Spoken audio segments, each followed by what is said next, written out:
Hello all எல்லாரும் எப்படி இருக்கீங்க? நீங்கள் என்னோட ப்ரீவியஸ் ரீலில் பார்த்துருப்பீங்க. நாங்கள் எடின்பரா கேசல் மெயின் ஸ்ட்ரீட் எல்லாம் வந்து விசிட் பண்ணியிருந்தோம்.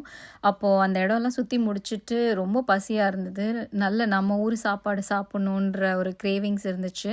ஸோ நாங்கள் மேப்பில் பார்க்கும்போது அங்கேருந்து ஒரு 10 to 12 மினிட்ஸ் டிஸ்டன்ஸில் இந்த தமிழ் தெருன்ற ஒரு ரெஸ்டாரண்ட் இருந்துச்சு. எத்தனை 1000 மைல் தாண்டி போனாலும் நம்ம ஊர் ஃபுட்டு கிடைக்கிறதெல்லாம் ஒரு பெரிய விஷயம். இங்கே ஃபுட் வந்து ரொம்பவே நல்லா இருந்தது. அந்த கடையோட ஆம்பியன்ஸும் ஏதோ ஒரு நம்ம தமிழ்நாட்டுக்குள்ளே இருக்கிற கடைக்குள்ளே போகிற மாதிரி தான் இருந்துச்சு.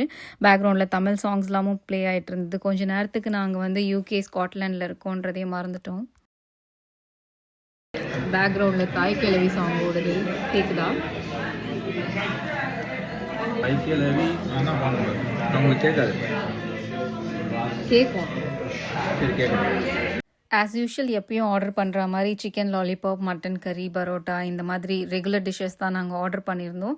பட் இது வரைக்கும் நான் யூகேலேயே சாப்பிட்டதில் one of the best Chettinad lamb கறின்னு சொல்லுவேன்.